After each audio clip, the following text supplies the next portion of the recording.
किसान मोर्चा के जिला महामंत्री हमारे बीच में रामेश्वर सिंह जी हैं।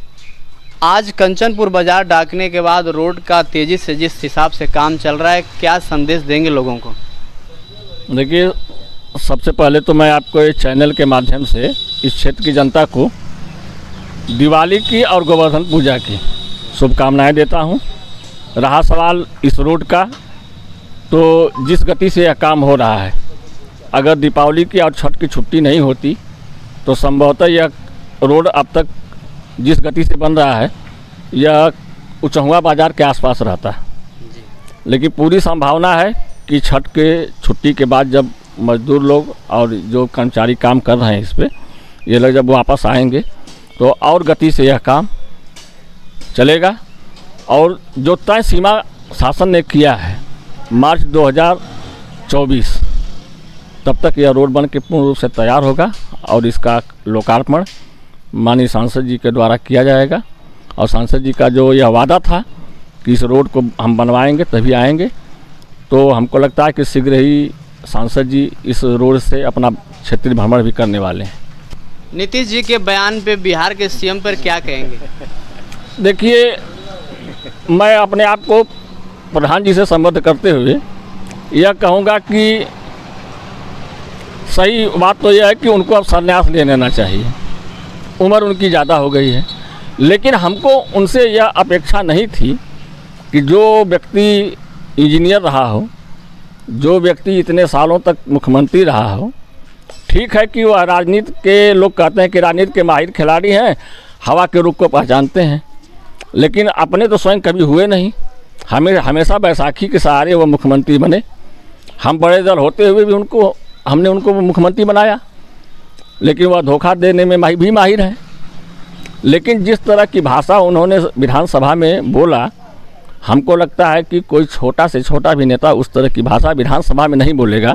और मैं आपके चैनल के माध्यम से यह कहना चाहूँगा कि उन्होंने कहीं भूल बस यह नहीं कहा, जो इंडी गठबंधन के लोग कह रहे हैं कि नहीं ऐसे बोल दिए, भूल बस नहीं बोला है। उन्होंने धृष्टता किया है, विधानसभा में भी बोला और उसी दिन उन्होंने विधान परिषद में भी बोला। जो भी मांगे इस पे माफ़ी का तो सवाल ही नहीं है। हंसते हुए माफ़ी मांगे। अगर आप एक बार विधानसभा में बोलते हैं, अगर आप उस दिन भी विधानसभा परिषद में नहीं बोलते तो आप माफ़ी मांग लेते तो कह दिया जाता कि चलिए भाई जबान फिसल गई। नेताओं का एक लहजा होता है कहने का कि मेरी जबान फिसल गई, या चैनल के लोगों ने काट के इसमें यह जोड़ दिया। इन्होंने धृष्टता किया है और माफ़ी उनको पूरे देश की महिलाओं से उनके दरवाजे पर जाके मांगना चाहिए। वह तो हंसते हुए माफ़ी मांग रहे थे।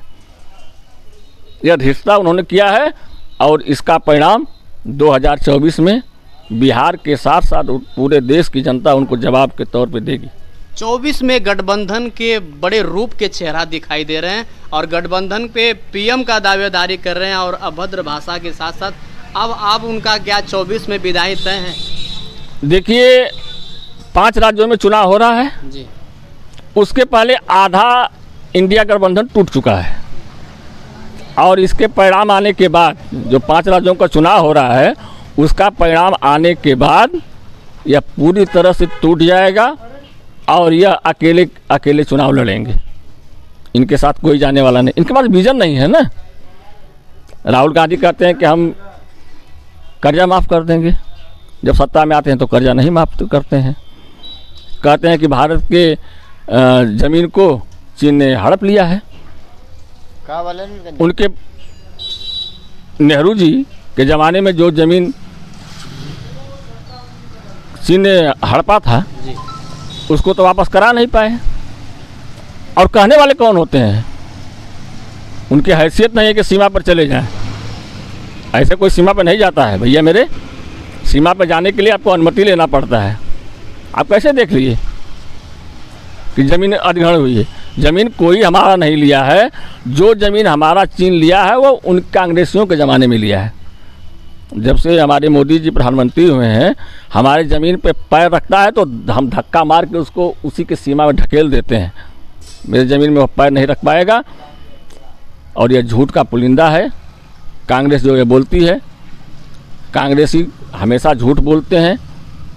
भ्रष्टाचार की बात करते हैं कि हमारे ऊपर जो है ईडी जांच कर रही है। उनको नहीं याद आता है जब मोदी जी से कई कई घंटों तक ईडी और सीबीआई के लोग जांच करते थे। मोदी जी हमेशा सीबीआई और ईडी का सामना किए और आग से तप कर फिर बाहर निकले। इनको उसका सामना करना चाहिए।